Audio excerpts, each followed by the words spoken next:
Sri Sivasakthi TV நேயர்களுக்கு அன்பான வணக்கங்கள். உங்கள் பாரம்பரிய அருள்வாக்கு ஜோதிடர் பாலசுப்ரமணியன் அடியனின் அன்பு வணக்கங்கள். என்றும் குருவழியில் குருவை நேசிப்போம், குருவை போற்றுவோம். இந்த 2025 அப்படிங்கிறது புத்தாண்டு பலன் நம்ம பார்க்க போறோம். இந்த 2024 விட 2025 நம்மளுடைய வாழ்க்கையில எப்படி சிறப்பா இருக்குமா, நம்மளுடைய வாழ்க்கை சிறப்பாகுமா அப்படிங்கிற ஒரு எண்ணம் எல்லாருக்குமே இருக்கும். இந்த 2025 புத்தாண்டு வாழ்த்துக்களை நம்ம சொல்லிடுவோம். எல்லோருடைய வாழ்க்கையிலும் நிம்மதி, திருப்தி, சந்தோஷம் கூடிய செல்வ செழிப்பான ஒரு வாழ்க்கை வாழ அடியனின் பரிபூரணத்துவமான வாழ்த்துக்கள். நம்ம பார்க்கக்கூடிய ஒரு விஷயம் பாத்தீங்க அப்படின்னா, இந்த கிரக பெயர்ச்சி இந்த வருஷம் 2025 பாத்தீங்க அப்படின்னா முக்கியமான கிரகங்கள், ராஜ கிரகங்கள் எல்லாமே பயிற்சி ஆகுது. அதாவது 4/2/2025 பாத்தீங்க அப்படின்னா குரு வக்ர நிவர்த்தி ஆகிறார். ஆனா 14/5/2025 குரு பெயர்ச்சி ஆகிறாரு. அவர் குரு பெயர்ச்சியாகி 18/10/2025 அதிசார பயிற்சியா கடகத்துக்கு பயிற்சி ஆகி போறாரு. ஆனா குரு பகவான் 11/11/2025 வக்ரம் ஆயிடுறாரு திருப்பி.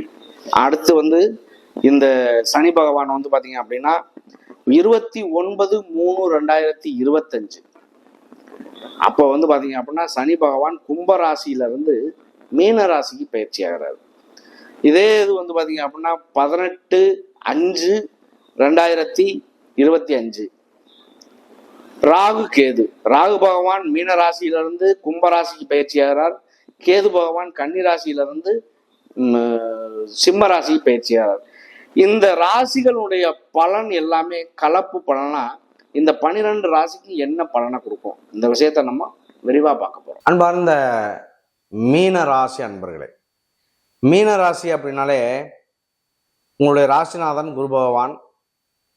இந்த குருவானவருடைய வீட்டுக்கு பாத்தீங்க அப்படின்னா அந்த மீன ராசிக்கு விரயச்சனி காலங்கள் இன்னைக்கு ஓடிக்கிட்டு இருந்துச்சு. இந்த 2025 அப்படிங்கிறது பாத்தீங்க அப்படின்னா இந்த சனி பெயர்ச்சி வந்ததுக்கு அப்புறம் பாத்தீங்க அப்படின்னா உங்களுக்கு பாத்தீங்க அப்படின்னா ஜென்மச்சனி ஆரம்பிக்கும். ஜென்மச்சனி அப்படிங்கிறது எப்படி இருக்கும் அப்படின்னா, ஜென்மச்சனியில 100% சனியினுடைய தாக்கம் இருக்கும். அப்ப இந்த நமக்கு ஜென்மச்சனி வரப்போகுது அப்படின்னு ஒரு எண்ணம் மனசுக்குள்ள வந்துச்சு அப்படின்னாலே தன்னை அறியாத ஒரு பயம் கலந்த ஒரு விஷயம் வந்துடும் மனசுக்குள்ள. அப்ப அது என்ன பண்ணும், நல்லது பண்ணுமா கெட்டது பண்ணுமா, நம்ம வாழ்க்கையில இது வரைக்கும் பட்ட கஷ்டங்களுக்கு ஒரு நல்லது கிடைக்குமா, இல்ல கிடைச்ச ஒரு விஷயங்களை எதுவும் பறிச்சுக்கிட்டு விட்டுருமா, எம்டியா போயிடுவோமா, இப்படி ஒரு எண்ணமெல்லாம் இருக்கும். கவலைப்படணுங்கிற ஒரு அவசியம் இல்லை. ஒருத்தருக்கு பாத்தீங்க அப்படின்னா 100% உங்களுடைய கர்ம வினையில இன்னைக்கு என்ன நடக்கணும், நேற்று என்ன நடக்கணும், முந்தா நாள் என்ன நடக்கணும் அப்படிங்கிற விதி எழுதப்பட்ட ஒரு விஷயம். உங்களுடைய கர்ம வினையில 180% பாத்தீங்க அப்படின்னா என்ன கர்ம வினையோ அதுக்கு தகுந்த பலன் தான் கிடைக்கும். ஆனால் 20% நீங்க என்ன நல்லது கெட்டது பாவ புண்ணியங்கள் செய்றீங்களோ அதுக்கு தகுந்த பலன் கிடைக்கும். அந்த கர்மத்தை கர்மக்காரகன் பாத்தீங்க அப்படின்னா வழிநடத்தி செல்லக்கூடிய ஒரு காலம்தான் இந்த சனியினுடைய தாக்கம். 7ரை சனியில பாத்தீங்க அப்படின்னா கர்மக்காரகனான சனி பகவான் உங்களுடைய ஒரு அரசாட்சி பண்றாருங்கிறத கணக்கு வச்சுக்கோங்க. நீங்க செய்யற நல்ல விஷயமா இருக்கட்டும் கெட்ட விஷயமா இருக்கட்டும் அதுக்கு தகுந்த ஒரு பலன் கிடைக்கக்கூடிய ஒரு காலம் இது. அப்ப ஜென்மச்சனியில பாத்தீங்க அப்படின்னா 100% தாக்கமே இருந்தாலும் உங்களுடைய வாழ்க்கையில நீங்க தெளிவாக போறீங்கன்னு அர்த்தம். இதுவரைக்கும் பட்ட கஷ்டங்கள்லாம் இல்லாம இனிமேலு நீங்க பாத்தீங்க அப்படின்னா உங்களுடைய வாழ்க்கையை நீங்களே தீர்மானிக்க போறீங்க.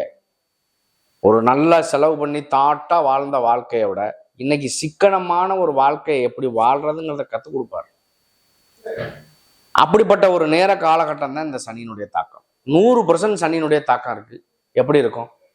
அப்ப இந்த 100% சனியினுடைய தாக்கமே இருந்தாலும் உங்களுடைய வாழ்க்கையில இந்த வருஷத்துக்கு வருஷம் கூடுமா குறையுமா, இந்த வருஷம் விட்டுடுங்க அடுத்த வருஷம் நல்லா இருப்போமா, அதுக்கு அடுத்த வருஷம் நல்லா இருப்போமா, வண்டி வாகனங்கள் வாங்குவோமா, சுப செலவா பண்ணுங்க. கண்டிப்பா பாத்தீங்க அப்படின்னா விரய செலவுகள் அப்படிங்கிறது, ஆஸ்பத்திரி செலவுகள், நோய் நொடி இந்த மாதிரி இல்லாம சுபமான செலவுகள், நகை வாங்குறது, இடம் வாங்குறது, வண்டி வாகனங்கள் வாங்குறது, இந்த மாதிரி ஒரு விஷயங்கள் எல்லாம் வந்து பார்த்தீங்க அப்படின்னா உங்களுக்கு ஒரு நல்ல மாற்றத்தை கொடுக்கும்.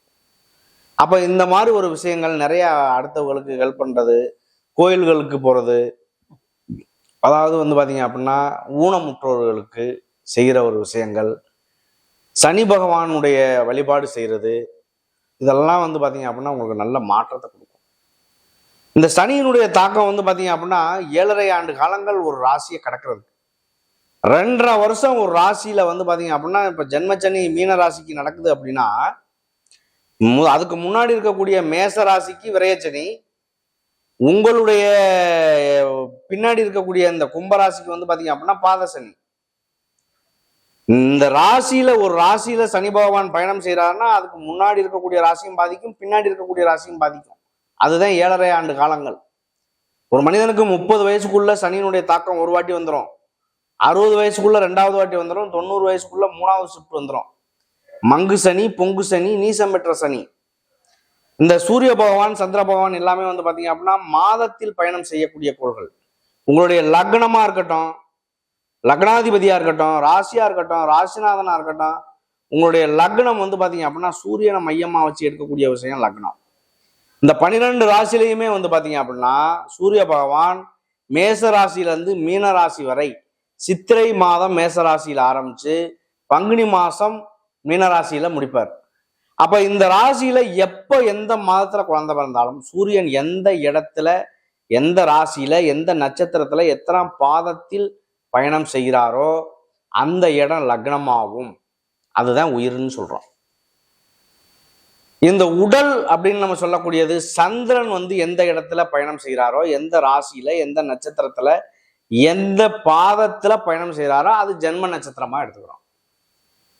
இன்னைக்கு கோச்சாரம் அப்படிங்கிறத நம்ம கணக்கு பண்ணி பார்க்கணும்னு நம்ம முடிவு பண்ணோம் அப்படின்னா சந்திரனை மையமா வச்சுதான் நம்ம பார்க்கிறோம்.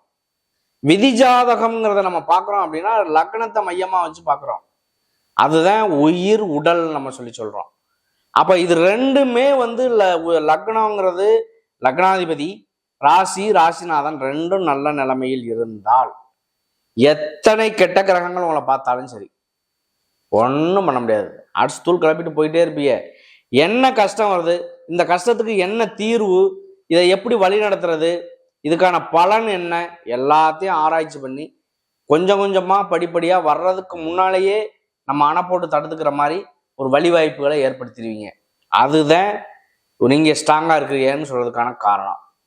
இந்த தசாபுத்தி காலங்கள் விதி ஜாதகத்துல வந்து பாத்தீங்க அப்படின்னா லக்னாதிபதியோட சுபக்கிரகம் ஏதேனும் சேர்றதோ, சுபக்கிரகத்தினுடைய பார்வையில இருக்கிறதோ, உங்களுடைய வாழ்க்கையில நடக்கக்கூடிய தசாபுத்தி சாதகமா இருக்கு அப்படின்னா கண்டிப்பாக முன்னேற்றம் ஏற்பட்டே தீரும். இந்த தசாபுத்தி வந்து பாத்தீங்க அப்படின்னா சரியா இல்லை, அதனுடைய லக்னம் சரியா இல்லை, லக்னாதிபதி சரியா இல்லை, குரு பகவான் வக்ரம், சுக்கிரன் வக்ரம், சுக்கிரன் அஸ்தமனத்துக்குள்ள இருக்கு, அப்ப இதோடைய சூழ்நிலைகள் எல்லாமே நமக்கு சாதகமா இருக்குமா அப்படின்னா கண்டிப்பாக ஒரு வகையில பாதிப்பு உண்டாகும். அப்ப நீங்க ஸ்ட்ராங்கா இருக்கு உங்களுக்கு. இதனாலதான் நம்ம சொன்னோம் 100% கர்ம வினையை தொட்டுதான் உங்களுக்கு அமையும். இந்த உடல் மட்டும்தான் ஒரு மனிதனுக்கு அழியுமோ தவிர ஆன்மாவுக்கு அழிவு கிடையாது. இந்த ஆன்மா மறுபடியும் பிறப்பெடுக்கும். அந்த பிறப்புல நம்ம செஞ்ச பாவ புண்ணியங்கள், முன் ஜென்மத்துல என்ன பாவ புண்ணியங்கள் செஞ்சோமோ அதுக்கு உண்டான பலன் என்பது அனுபவித்தே தீர வேண்டும். இதுதான் கர்மம்ங்கிறது. இந்த கர்மாவுல நமக்கு நல்லது கிடைக்குது அப்படின்னா நம்ம கர்மா நல்லது செஞ்சிருக்கோம். இருக்கக்கூடிய இந்த வாழ்க்கையில மனித பிறவியில இப்ப எடுக்கிற ஒரு விஷயம் வந்து மகத்தான ஒரு விஷயம். நிறைய ஹெல்ப் பண்ணுங்க நிறைய பேருக்கு, உங்களால முடிஞ்ச அளவுக்கு பண்ணுங்க. கடன் வாங்கி ஒருத்தருக்கு பண்ணணுங்கிற அவசியம் கிடையாது. நிறைய வந்து பாத்தீங்க அப்படின்னா ஏழை எளியவர்களுக்கு கோயில் சம்பந்தமான விஷயங்கள், தர்ம காரியங்கள், இந்த மாதிரி ஒரு விஷயங்கள்லாம் ஈடுபடுறது வாழ்க்கையில ஒரு நல்ல ஒரு விஷயங்களை கற்றுக் கொடுக்கும். அப்படிப்பட்ட இந்த மீன ராசிக்கு வந்து பாத்தீங்க அப்படின்னா ஏன் நம்ம அதை சொல்றோம்னா, இந்த மீனராசி அன்பர்கள் பொதுவாவே தன்னலமற்று பிறர் நலம் வாழ நினைக்கக்கூடியவர்கள். தனக்கே இல்லாட்டியும் பிறருக்காக உதவி ஹெல்ப் பண்ணணுங்கிற ஒரு மனப்பான்மை உள்ளவர்கள் குருவிடைய ராசிக்காரர்கள்.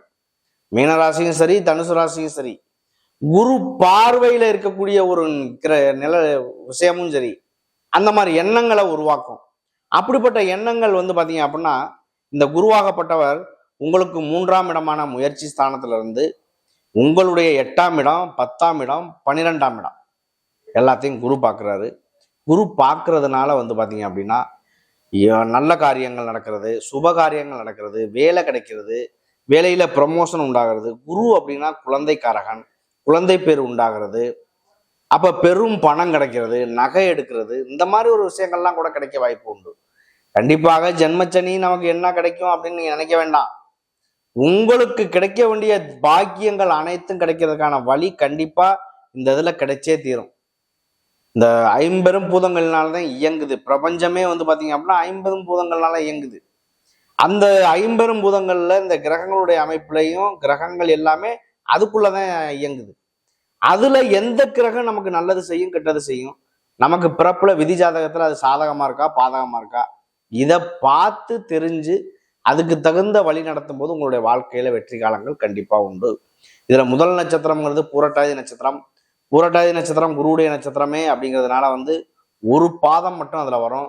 உங்களுடைய வாழ்க்கையில இதுவரை வந்து பாத்தீங்க அப்படின்னா விரயத்தை சந்திச்ச நீங்க உடல் ரீதியான பிரச்சனைகள் எதுவும் வராம இருக்க நீங்க கொஞ்சம் உடல் பயிற்சிகள், நடைப்பயிற்சிகள் இந்த மாதிரியெல்லாம் கொஞ்சம் மேற்கொள்றது உங்களுக்கான ஒரு நல்ல ஒரு வாய்ப்பு கிடைக்கும் இந்த பூரட்டாதி நட்சத்திரத்துக்கு. அடுத்து உத்திரட்டாதி நட்சத்திரங்கிறது சனி பகவானுடைய நட்சத்திரம். சனி பகவானே உங்களுடைய ராசிக்கு அவர் வர்றதுனால வந்து பாத்தீங்க அப்படின்னா வெளியூர் வெளிநாடு இந்த மாதிரி போக வாய்ப்புகள் கிடைக்கிறது. உள்ளூர்ல இருந்துட்டு வெளியூருக்கு போய் சம்பாதிக்க போறது, வேலை கிடைக்கிறது, வேலையில ப்ரமோஷன் கிடைக்கிறது, சம்பள உயர்வு, இந்த மாதிரி மாற்றங்களை உருவாக்கக்கூடிய ஒரு காலமா அமைகிறதுக்கான வாய்ப்பு அதிகமா இருக்கு. அது இல்லாம வந்து பாத்தீங்க அப்படின்னா இந்த உத்திரட்டாதி நட்சத்திரத்துக்கு உடல் ரீதியான பாதிப்புகள் இது வரைக்கும் சந்திச்சிருக்க வாய்ப்புகள் உண்டு. அறுவை சிகிச்சையா இருக்கட்டும், சின்ன சின்ன நோய்களா இருக்கட்டும், இந்த மாதிரி ஒரு விஷயங்கள்லாம் ஒரு மாற்றங்கள் உருவாகக்கூடிய காலம் கூட சொல்லலாம் இந்த உத்திரட்டாதி நட்சத்திரத்துக்கு. ரேவதி நட்சத்திரங்கிறது வந்து பாத்தீங்க அப்படின்னா புதன் பகவானுடைய நட்சத்திரம். புதன் பகவான் உங்களுடைய இந்த மீனராசியில் அவர் வர்றாரு அப்படின்னா வர்றாரு அப்படின்னாலே நீசம் பெற்று போயிறாரு. அங்க வந்து அவருடைய கதிர்வீச்சுக்கள் செல்லாது, அவருடைய எதிர்பார்ப்புகள் நடக்காது. அப்ப இந்த மீனராசியில வந்து அவர் இருக்காரு அப்படின்னா கண்டிப்பாக வந்து அவருடைய நிலை என்ன இருக்கும், 0% வேலை செய்யும். அப்படிப்பட்ட இந்த மீனராசிக்கு இந்த புதனுடைய நட்சத்திரமான ரேவதி நட்சத்திரக்காரர்களுக்கு வந்து பாத்தீங்க அப்படின்னா இந்த புதன் பகவான் வந்து நட்சத்திரக்காரர்கள் வந்து எந்த சூழ்நிலையில யாரு கூட இணைகிறார்களோ, யாரோட பார்க்குறாங்களோ அப்படிப்பட்ட நபரா மாறிக்குவாங்க. நல்லவரோடு சேர்ந்தா நல்ல, கெட்ட கிரகத்தோடு பொதுவாக கிரகத்தை வச்சே பேசுவோம். கெட்ட கிரகத்தோடு சேர்ந்தா கெட்ட வேலையாகும், நல்ல கிரகத்தோடு சேர்ந்தா நல்ல வேலையாகும் செய்யறதுக்கான வாய்ப்பு அவங்கள்ட்ட அதிகம். இரட்டைத்தன்மை கொண்டவர்கள் புதனுடைய நட்சத்திரக்காரர்கள். புதனுடைய வேலையுமே அதுதான். புதன் வந்து அலிக்கிரகம் தானே. அலிக்கிரகம் அப்படிங்கிறது வந்து பாத்தீங்க அப்படின்னா அந்த ஏத்தாருக்கு ஏத்தபடி வேலை செய்யக்கூடிய ஒரு விஷயம். இந்த ரேவதி நட்சத்திரக்காரர்களுக்குமே வந்து பாத்தீங்க அப்படின்னா இந்த 2024 அப்படிங்கிறது மாற்றத்தை விட 2025 நல்ல மாற்றமா உருவாங்கிற ஒரு எண்ணம் எல்லாருக்குமே இருக்கும். அப்படிப்பட்ட நபர்களுக்கு வந்து பாத்தீங்க அப்படின்னா 25 ஒரு சிம்ம சொப்பனமா கிடைக்கும். ஒரு வழி விடக்கூடிய ஒரு காலகட்டங்கள் இந்த அமைப்பு உண்டு இந்த ரேவதி நட்சத்திரத்துக்குமே. இந்த ரேவதி நட்சத்திரக்காரர்கள் வந்து பாத்தீங்க அப்படின்னா நல்ல பேச்சு திறமை கொண்டவர்கள். அவருடைய நல்ல பாட்டு பாடுறது, பேசுறது, இசை, பதிவுத்துறைகள், பத்திரத்துறைகள், பதிவுத்துறைகள், எழுத்து கணிதம் சம்பந்தமா அதிக மூளையை வந்து பாத்தீங்க அப்படின்னா நல்ல ஒரு கசக்கி ஒரு வேலை செய்யக்கூடிய ஒரு நபர்கள். அப்படிப்பட்ட நபர்களுக்கு 2025 அப்படிங்கிறது இந்த புது வருஷம் அப்படிங்கிறது ஒரு வாழ்க்கையில மாற்றத்தை கொடுக்கக்கூடிய ஒரு வருஷமா அமையுது. நன்றி, வணக்கம்.